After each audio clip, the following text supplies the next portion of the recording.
새정치민주연합에서 국회의원을 하고 있고, 세월호 참사가 일어났을 때 새정치민주연합의 세월호 대책위원회 위원장을 맡았었고요. 그리고 세월호 국정조사할 때 국정조사위원으로 참여도 하기도 했습니다. 우리나라 시스템 전체를 둘러본다고 해서 굉장히 광범위하게 해야 되는데 어떻게 할까 고민을 많이 했는데, 어쨌든 이런 기회를 갖게 된 건 굉장히 기쁜 일이고, 저로서도 과거에 이렇게 민주운동 같이 해왔던 동지들 또 선배 후배들 만나서 이런 얘기 할 수 있다는 게 참으로 영광스럽다 이렇게 생각하기도 하고, 요즘 하도 죽 쓰고 있어서 가서 얘기하는 게 참 쪽팔리다 이런 생각도 함께 하면서, 세월호 문제를 접하면서 이거 정말 간단한 문제가 아니겠다.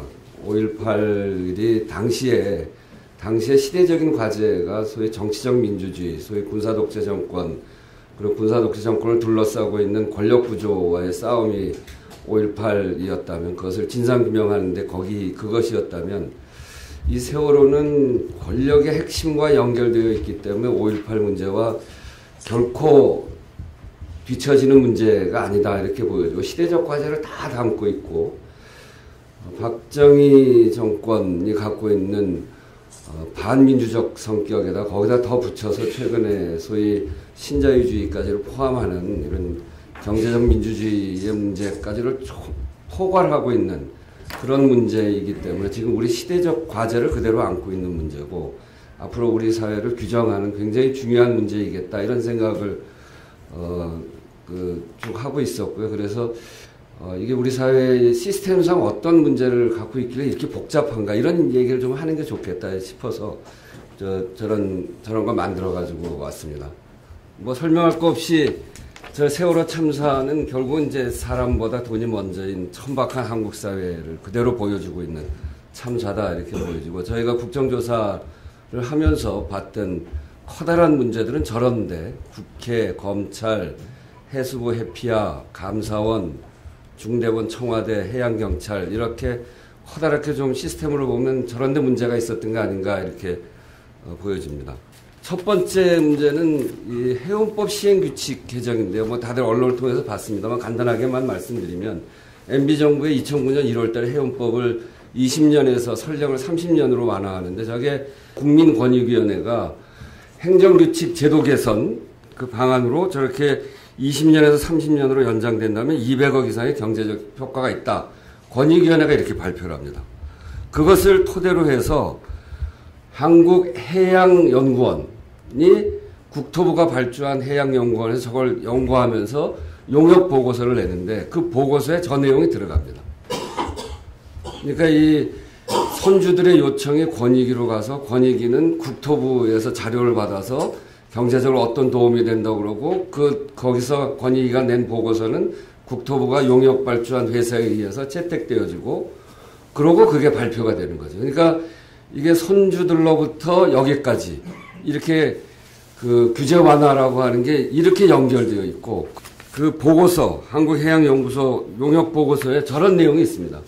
여객선의 특성상 단 한 번의 사고로 수많은 인명의 손실을 가져올 수 있다. 그래서 설령 25년을 넘는 선박에서 여객사고를 동반하는 해양사고가 발생한다면 경제적 이익을 훨씬 능가하는 큰 손해가 생긴다. 이렇게 위험성을 경고합니다. 그런데 저 위험성 경고에 대해서는 국토부가 그냥 무시해버리죠. 이렇게 해서 굉장히 많은 규제들이 완화되고 있는 겁니다. 기업들의 요구에 의해서 굉장히 객관적인 것 같은 그런 과정들을 거치면서 저렇게 규제가 하나하나 완화되어 가는 건데, 박근혜 정부 들어서도 이미 수많은 규제, 해양 부분에 있어서도 굉장히 수많은 규제가 완화되고 있는 겁니다. 이거는 이제 뭐 환경부 다른 부분의 규제 완화인데, 요즘 박근혜 정부의 규제 완화라고 하는 것이 꼭 필요한 규제 완화는 할 필요가 있지만 해서는 안 되는 규제 완화, 이런 것들이 이미 굉장히 많이 진행되고 있고, 그리고 그것이 진행되는데 이런 이해관계에 의해서 아주 복잡한 구조를 갖고 있다. 그래서 이게 누구 한 명 처벌한다고 되는 문제가 아니라 이런 사회 시스템 전반에 관한 사항이라고 하는 점들을 우리가 유념할 필요가 있다, 이렇게 말씀드리고요. 해피야 이야기 하는데 해수부 해경이라고 하는 게 한국 성급을 통해서 선주들하고 연결되고 있고 그리고 해운조합 이거는 직접적으로 이 선주들이 조합을 꾸리고 있는 건데 여기는 역대 이사장 중 12명 중에서 10명이 그리고 본부장 3명이 3명 중 2명 이게 관료 출신으로 되어 있는 거예요. 이 해운조합은 과적 고박 이번에 검찰에서 그 사고의 원인으로 지적하고 있는 과적 고박 이런 그 안전 점검 보고서 이런 거를 허위 기재하고 작성한 이런데 다 해수부 뭐 해경 이런 사람들이 가기 때문에 해수부 해경이 이런 통로를 통해서 선주들하고 아주 긴밀하게 연결되어 있는. 중요한 거는 뭐냐면 해경은 이런 사고 대형 재난 해상에서의 대형 재난을 감당할 능력이 처음부터 없었습니다. 그건 왜 그러냐면 심해 잠수 요원이 해경 전체 13명밖에 되질 않습니다. 그 부산에 주로 있고요. 그래서 사고가 났을 때 와서 처리할 수가 없었습니다. 훈련도 안 돼 있습니다. 1, 2, 3정이 갔을 때 1, 2, 3정이 왜 그거 안 했냐. 1, 2, 3정은 이런 큰 재난의 훈련을 단 한 번도 해본 조직이 아닙니다. 유리라도 깼으면 좋았는데 유리 깰 장비도 안 갖고 갔습니다. 그리고 가면서 VTS하고 상황 점검도 안 했어요. 그냥 갔습니다. 가래니까. 그러니까 이 얘기는 완전히 무너져 있는 데다가 그리고 세월호 이 해경은 이런 세월호와 같은 대형 재난을 감당할 조직이 아니었고 그렇게 한다면 이걸 정확하게 알았으면 청와대가 빨리 해군까지를 총지휘하는 통솔을 했어야 되는데 그걸 하지 않은 겁니다. 그래서 컨트롤 타워 문제가 매우 심각한 문제고 그러니까 우리 국민들의 이런 대형 재난 사고에 있어서 우리 국민들의 생명과 안전이 외주되어 있다는 겁니다. 저거는 외주 주면 안 되는 게 저 사고가 늘 일어나는 사고가 아니기 때문에 외주를 주면 그 사람들 돈 벌러 하는 사람 아닙니까? 언기는 구조회사가 아닙니다. 군안회사죠. 국가가 담당해야 되는 겁니다. 국가는 전쟁을 대비해서 군대를 키우고 수많은 젊은이들 들어가서 국민들의 수많은 세금을 써가면서 해야 되는 건데 재난에 관해서는 할 수 있는 조직이 아무것도 없고 언딘이라고 하는 민영화, 그 외주 이렇게 하고 있었다는 게 문제고 이 문제를 극복하지 않으면 앞으로 이런 비슷한 사고가 일어나면 그대로 재현될 수밖에 없는 거죠. 그래서 이 문제를 어떻게 극복할 것인가 이것도 매우 중요한 문제고. 다음. 저기 뭐 다 아시는 문제입니다만 이 사고가 58분에 우리 학생을 통해서 119로 갑니다. 119는 소방방재본부잖아요. 그게 안행부 소관입니다. 근데 안행부 장관은 소방방재청을 통해서 듣는 것이 아니고 YTN을 보고 합니다. 9시 19분에. 경찰도 9시 19분에 그렇게 알고요. 대통령 비서실장도 9시 19분에 합니다. 얼마나 이게 그 9.11 테러가 발생하고 대통령한테 보고되기까지 7분 걸렸거든요. 그런데 우리는 그렇게 119로 신고가 들어갔는데 YTN을 보고서 하는 나라. 이거는 완전히 이런 안전 관리할 수 있는 그런 시스템이 완전히 무너져 있다. 이렇게 보는 게 맞는 거죠. 그래서 단순히 진상규명 법을 하는데 어떻게 싸울 수 있냐 이런 문제가 아니라 우리 사회 총체가 싸워야 될 과제고 굉장히 길게 싸워야 될 거다. 그리고 이거는 놓쳐서는 안 되는 싸움이고 그런 점에서 보면 굉장히 중요한 과제, 시대적 과제를 이 세월호를 통해서 우리한테 이 시대가 제기하고 있는 문제다라고 하는 문제의식을 우리가 공유해야 된다 이런 말씀드립니다. 이건 뭐 좀 간단한 문제이기도 하고 중요한 문제죠. 원래 정부 문서, 정부 보고서 이거는 손을 못 대게 되어 있습니다. 그런데 저 기록은 뭐냐면 해양수산부 안행부가 첫날 사고 나서 이틀째, 3일째 보고서 1보, 2보, 3보 하고 쫙 내놓거든요. 나중에 저렇게 많이 고칩니다. 보고서를. 다음. 그래서 어떤 보고서를 고치냐면 저건 언제 거냐면 4월 17일 그러니까 16일 사고 난 그 다음날 해수부가 보고서에 뭐라고 냈냐면 선체 개조 관련해서 사고 선박 선체 개조가 적법하게 증설되었음을 언론 설명 및 관계기관에 전파해라. 이렇게 했어요. 그러니까 선박 개조가 적법하게 됐다. 그러니까 자기들은 책임이 없다. 이 얘기를 보고서에 냈다가 나중에 이게 지웁니다. 이게 굉장히 중요한 보고서거든요. 이걸 어떻게 은폐하려고 했는가라고 하는 점에서. 근데 이런 걸 다 고쳐요. 저것도 굉장히 중요한 문제죠. 저것도 징역 보내야 됩니다. 근데 아직 징역 안 보내고 있어요. 그 자유주의의 문제, 구체적으로는 비정규직 문제도 있죠, 여기에. 세월호 29명의 선원 중에 15명이 비정규직이고, 세월호 선장을 비롯한 조타수 3명이 다 비정규직. 조타수는 6개월, 1년으로. 비정규직들한테 맡겨서 이 안전관리 자기 얼마나 책임지고, 비정규직들한테 저 배와 같이 바닷속으로 들어가라. 이게 가능한 얘기겠습니까? 우리 사회가 인천공항공사 제가 이제 당에서 을지로위원회 위원장을 하는데 거기 그 문제를 접하고 있는데 거기에 한 800명에 가까운 직원들 중에 700명이 넘는 사람이 비정규직입니다. 거기에 안전관리하는 사람들, 필수 요원들까지 대부분 다 비정규직이고 이렇게 유지되는 사회의 문제, 그 다음에 아까도 말씀드린 민영화, 외주화 이런 문제, 소위 관료주의, 부척 한마기 이런 우리 사회의 총체적인 문제고 그래서 쉽게 되진 않을 것이다. 그리고 그 상당수의 사람들이 어떤 방식으로든지 조직해 갈 텐데 지금은 최근 한 달 동안 굉장한 난관을 봉착해서 이걸 어떻게 가야 될지 다음 전당대회 어떻게 치러야 될지 이런 것도 함께 고민하고 있고 시민사회까지를 포함해서 다 지금 지지멸렬해 있기 때문에 결국 이것을 다시 세우는 것은 구체적인 정치 권력이라고 할 수 있는 정치권에서 다시 세우는 수밖에 없지 않냐. 그런 책임들을 공유하면서 해보자 하는 고민들을 나누고 있습니다. 근데 그것이 국민들에게 또 우리들에게 어떻게 구체화될지 아직은 자신 있게 이야기할 수 없는 상황이어서 그런 고민을 갖고 그렇지만 당내에서 이런 문제를 계속 제기해 나가겠다는 말씀드리면서 발제를 마치겠습니다. 감사합니다.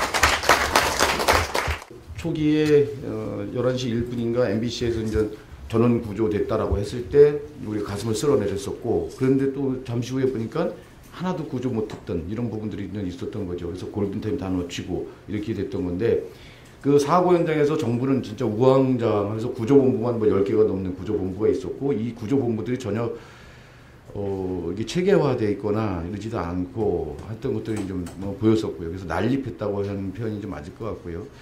그리고 책임의 전가, 거짓 보고 육사지방선거 이후에 이제 세월호 참사와 관련한 개혁이 중지됐고 여전히 민영화 규제 완화가 이제 서두러지고 있죠.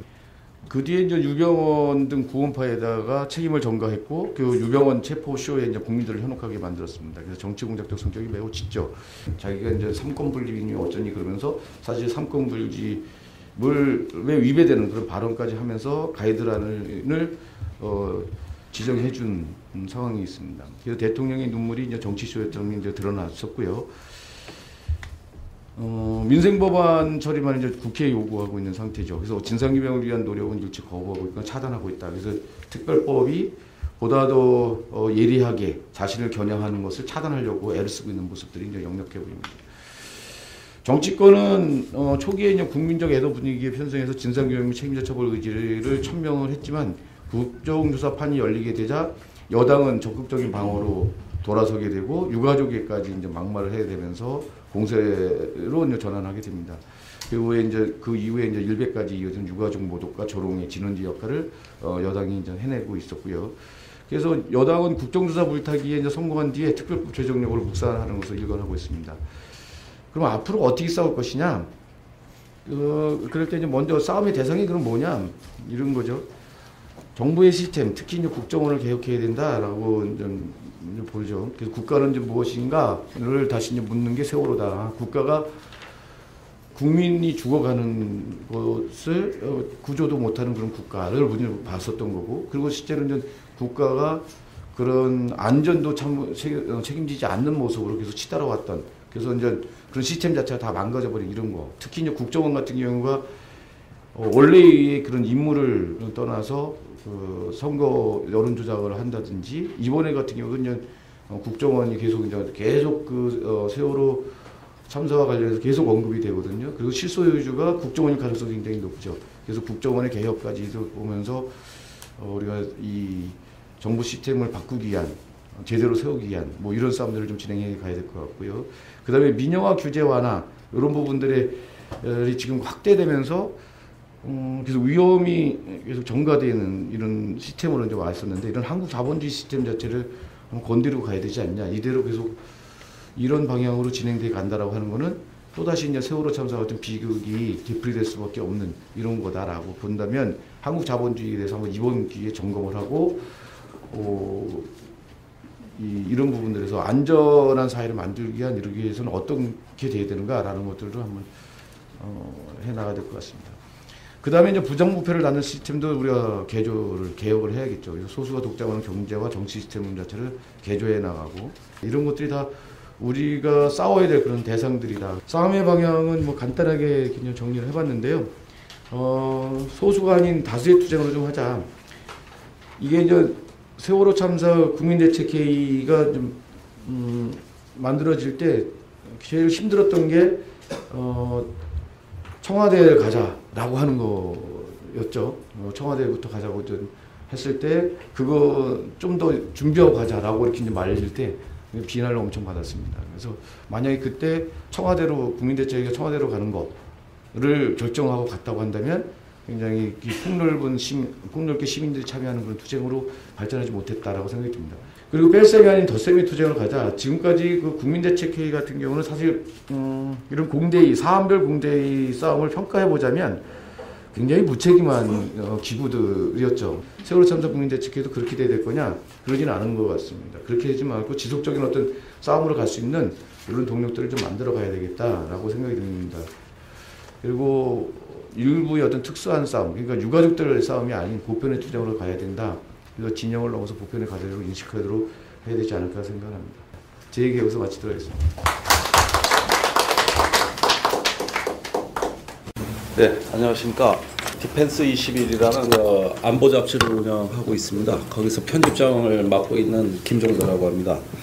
사실 세월호 사건이 또 한 가지 어떤 부작용이라고 한다면은 그 세월호 못지않게 굉장히 어떤 전대미문의 폭력 사건을 하나 은폐하는 데 기여했다는 사실이죠.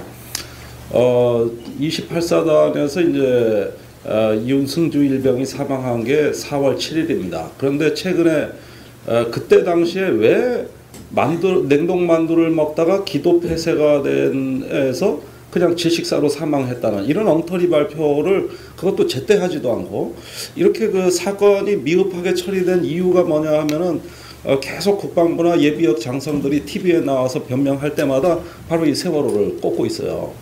4월 7일 날 사망했을 때는 무인기 때문에 시끄러워서 제대로 발표를 못했고 그 다음에 4월 16일에는 세월호 사건이 발생했기 때문에 또 발표를 못했다. 이렇게 얘기를 한단 말이에요. 그러면은 지금 우원식 의원님 말씀 들어보니까 저 세월호도 제대로 대처를 못했는데 그걸 핑계로 또 다르게 대처를 못한 것을 또 덮고 있단 말입니다. 그러니까 이런 점에서 도대체 세월호와 윤일병 사건하고 무슨 관계가 있는 것인지 아무리 생각해도 저는 논리적인 연관성을 찾지를 못하겠습니다. 아마 세월호가 없었다면 또 다른 핑계를 댔겠죠.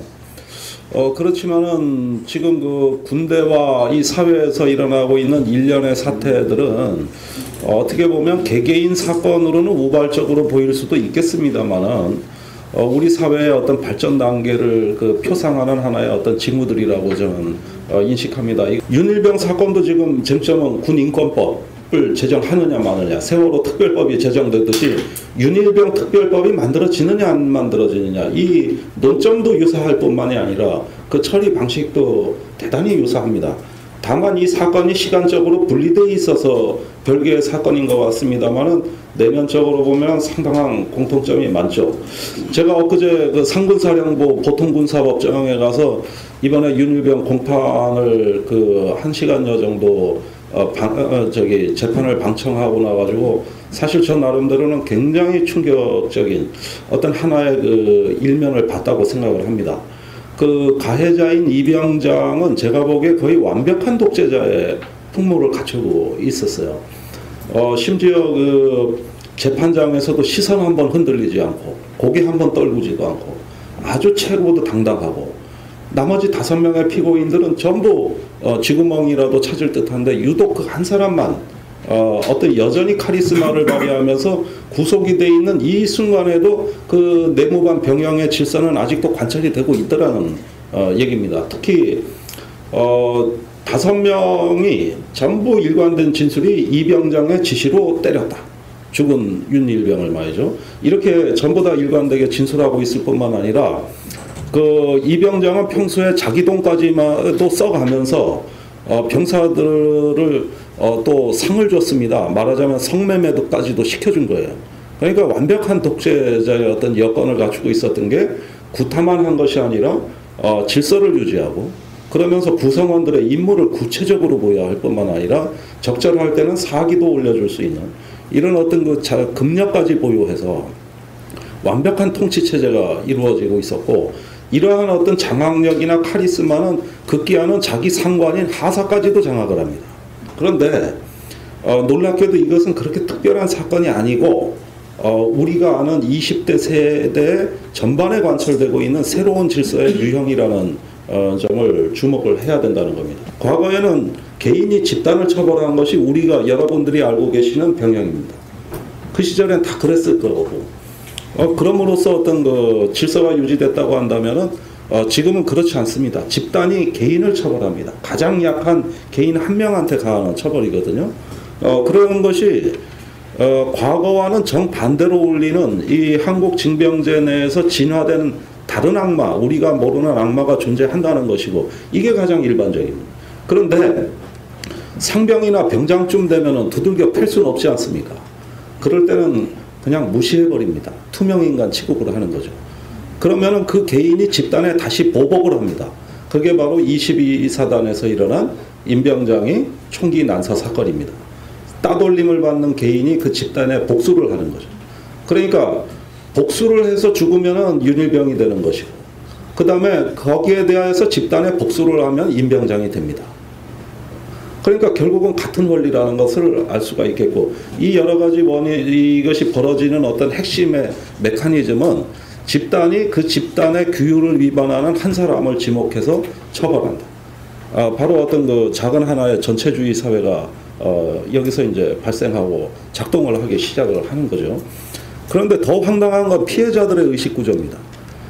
이런 부분을 절대 외부에 고발하거나 신고하지 않습니다. 이건 학교나 군대가 똑같은데, 그것은 이런 심리가 있는 거죠. 이 폭행을 견딤으로써 나도 언젠가는 강해질 수 있다는 이런 어떤 희망입니다. 그러면서 언젠가 그자가 다시 강자가 되면은 또 다른 약자를 찾아내는 거죠. 이름으로써 이제 폭력이 대물림되고 이러는데, 그것이 가장 극단화된 두 집단은 바로 학교와 군대이기 때문에 폭력의 양상이 아주 유사하게 나타납니다. 학교에서 왕따가 있듯이 군대에서도 집단이 개인을 처벌하는 이런 것들이 굉장히 유사하게 나타나게 되는데, 그런 집단의 특징을 보면은 인간에 대한 공격 행위, 공격 본능이 발휘되는 첫 번째 그 조건은 극단적인 권력의 비대칭적 관계입니다. 이번 사건도 그렇습니다. 그건 뭐냐면은 그 약자가, 이병장이라는 강자가 자기의 전능함, 자기의 불완전한 자아가 누군가를 지배함으로써 강해지고, 그럼으로써 전능해지는 이것의 끊임없는 재확인 과정이 되는 것이고, 따라서 죽은 윤일병은 이병장의 확장된 육신입니다. 그 어떤 자기의 어떤 개인 범위를 초월해서 확장되는 하나의 육화된 희생물로서 하나의 이런 관계가 설정이 되게 되고, 그 수단은 바로 그 어떤 폭력, 성희롱, 그 외에 기타 등등의 어떤 규율의 강조 형태로 나타나는데, 거기에 이것을 단순히 이병장 한 명이 윤일병 한 명을 두들겨 팼다면 개인과 개인 간의 관계에서는 대개 죄책감이라는 것이 있습니다. 나중에 뉘우치는 경우가 있습니다. 그런데 집단이 여기에 가담해가지고 이병장의 어떤 지도하에서 개인을 폭행했을 때는 아무도 죄책감을 느끼지 않습니다. 흔히 보면 왕따 사건에서도 대부분의 학생들은 그로 인한 어떤 폭행, 자살, 뭐 여러 가지 어떤 상해가 있다 하더라도 절대 죄책감 느끼지 않습니다. 제가 봤을 때 이번 가해자들은요, 자기들이 왜 죄책감을 느껴야 하는지 적어도 5명은 전혀 지금도 인식하고 있질 않아요. 시켜서 한 건데 질서를 유지하기 위해서 한 것이지 윤일병 개인에 대한 개인 대 개인의 감정이 절대 아니라는 겁니다. 그래서 만약에 어떤 그 도덕적인 위반 또는 범죄를 저질렀을 때도 공모를 했을 경우에는 죄책감이 기하급수적으로 줄어들면서 아무런 의식, 양심의 감각을 느끼지 못하게 돼 있습니다. 이것이 바로 이 어떤 그 지배하는 사회의 특징이라고 할 수가 있겠죠. 일본에서 실제로 있었던 일입니다. 그 한 10여 년, 20여 년 가까이 된 일인데, 그날도 왕따에 시달리던 여자 중학생 2학년이 그날도 모욕과 조롱을 참지 못하고 난간으로 가서 창가로 뛰어갑니다. 나 자살할 거야, 뛰어내릴 거야, 이렇게 소리를 치죠. 그 순간 무슨 일이 벌어지냐면 교실의 학생들 전원이 죽어라 죽어라고 소리칩니다. 이제 손뼉까지 치어가면서 아예 박자까지 맞춰 응원가 부르듯이 이렇게 하면서 단 한 명도 그 여중생이 뛰어내리려는 걸 만류하는 사람이 없었거든요. 그런데 이후에 아사히 신문에서 이거를 취재를 했는데 그때 그 교실에 있던 학생들 대다수가 이 대단한 구경거리에 엄청난 즐거움과 기대 흥분이 있었던 거거든요. 하나의 축제 같은 분위기가 순식간에 조성이 된 거죠.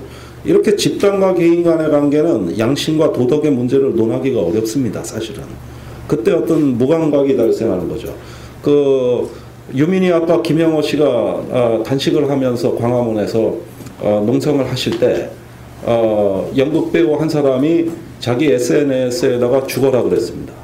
그 즉시 댓글이 붙기 시작해가지고 다 같이 죽어라 죽어라고 또 댓글을 달고 그럼으로써 그것이 결국은 일베가 광장으로 나오게 되는 하나의 기폭제 역할을 하게 되는 현상이 나타나는데 이 현상은 그때 중학교 교실에서 이루어졌던 현상과 똑같은 현상입니다. 그리고 그 다음이 더 유사한데 그 이후에 일베가 계속 축제 분위기죠. 너무나 유쾌한 경험, 치킨과 맥주를 먹고 광화문에서 누군가를 모욕함으로써 얻어지는 어떤 가학의 즐거움. 우리 40, 50대가 철저한 자기 반성이 있지 않으면 안 됩니다. 왜 그러냐? 이 부분은 지금의 제가 병영을 둘러보면서 상당히 좌절하게 만든 그 20대의 어떤 그 집단 문화. 이것이 단순히 군대에만 그치지 않더라는 겁니다. 모든 것이 그 계층과 서열, 어떤 그 지배 관계 또는 차별의 관계로 거의 완벽할 정도로 움직이는데 얘들 누가 이렇게 만들었습니까? 우리 자신입니다. 이 괴물들 누가 만들었느냐? 지금 40, 50대가 만든 겁니다. 세월호에 관심이 있을까요, 얘들이? 그 죽은 건 안타깝지만은 왜 살아남은 사람들이 거저 먹으려고 하냐? 여기서 빠져나가는 거죠. 그리고 언론은 그 부분을 들춰내줌으로써 이 세월호 판 전체를 완전히 왜곡시켜버릴 수 있는 거죠. 그 고참이 후임병을 왜 때리는지 아십니까? 특히 그 가혹한 폭행이 발생하는 경우는 행동이 굼뜨거나 대답이 느리거나 암기를 못하거나 이런 거거든요. 나는 이런 거 다 견디고 고참돼서 쎄 빠지게 고생했는데 새로 들어온 후임이 이것도 대충 넘어가면서 저 거저 군대 생활 거저 먹으려고 하거든요. 형평성에 어긋나는 거거든요. 이때 폭행이 들어가는 거거든요. 그러니까 당연히 차별에 찬성하죠. 비정규직 800만이라는 게 이 친구들 눈에 그것이 그렇게 안타까운 일입니까? 자긴 정규직 되려고 4년제 대학에 초등학교 때부터 이렇게 준비해서 했는데 왜 그걸 정규직으로 전환시켜야 되는가? 저 거저 먹으려고 하는 거 아닙니까? 그런 차별은 있어야 되는 거거든요. 얘들이 보기에는. 그러니까 이런 부분들이 그대로 하나의 폭력적인 성향으로 구체화되는 단계에 지금 왔다. 이건 굉장히 지금 저로서는 아주 요즘 이 문제 때문에 제가 상당히 머리가 아픈데 결국 이런 부분에서 이제 공동체성, 아까 말씀드렸던 구토하는 사회가 아니라 흡수하는 사회, 즉 소화하는 사회로 이것이 어떻게 다시 체질이 다시 회복이 되느냐 하는 문제에 있어가지고 우리가 겪는 어려움의 본질은 무엇이냐? 사회적인 차별과 서열의 구조, 중간 집단 전체주의 문화를 우리가 대적하기에 너무 우리 힘이 약한 겁니다. 그러니까 결국은 이 괴물을 만든 건 우리 자신이에요. 그러니까 어떤 그런 점에서 작금에 일어나고 있는 그 폭력의 본질은 이미 사회적으로 용인되고 조장되고 강화되고 있다는 현실을 저희가 알아야 된다고 저는 생각합니다. 그러면은 이런 것들이 사회 전체적으로는 그나마 관리가 되지만은 조금만 우리 눈에서 벗어난 중간 집단에서는 오히려 우리 상상을 초월할 정도로 강화되고 있다는 거. 그것이 이번에 세월호에도 그 단상의 일면이 드러남으로써 세월호의 유족들은 이제 드디어 소수로 전락한 거예요. 그러다 보니까 다수 대 소수라는 이제 대립구도가 그때부터 관철하고 여기에 이러한 어떤 프레임에 대중들이 동원되기 시작함으로써 이 문제가 이제 왜곡이 되는 거죠. 자, 이제 결론을 내리자면, 예,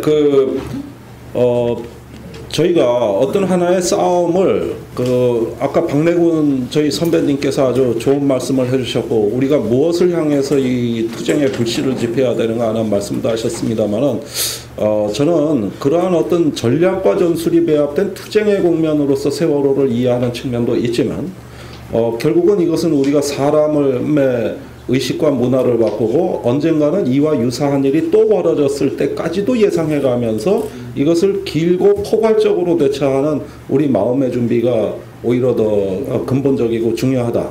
그런 면에서 저는 뭐 가끔 SNS에 우리 40, 50대 반성하는 모임을 조직합시다 하는 제안도 했을 때 많은 호응을 받았습니다만 실제로 반성 모임은 안 열렸지만 말이라도 그랬습니다만은 이것은 조금 더 싸움을 길게 보자는 취지입니다. 그럼으로써 우리가 이제 앞으로 주도해야 될 어떤 새로운 어떤 이 대한민국 여기에서 제기되는 안전의 문제 이런 문제뿐만이 아니라 정치의 문제 이런 것까지도 조금 더 어떤 새로운 어떤 동력으로 보완하고 다시금 좀 정비할 수 있는 어떤 성찰과 다짐이 시급하다는 말씀을 드리면서 말씀 마치겠습니다. 감사합니다.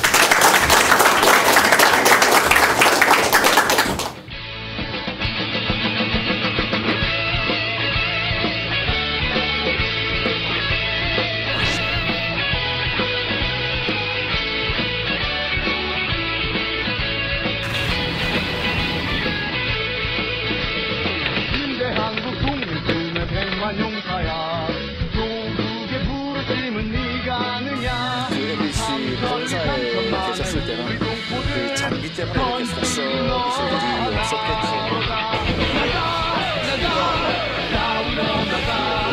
또 위원장한테 전화를 받으셔도 되는데 수사에 방해하셨다고 생각하지 않고요?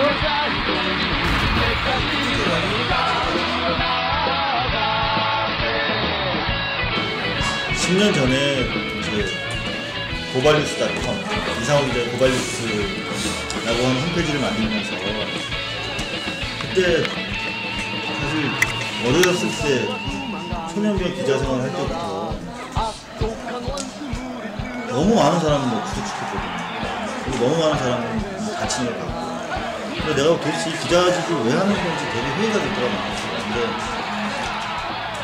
그래서 내가 그 홈페이지에도 담아놓은 얘기지만 내 국민의 삶이래요. 그러니까 고발은 사람에 대한 증오가 아니라 사회에 대한 사랑입니다.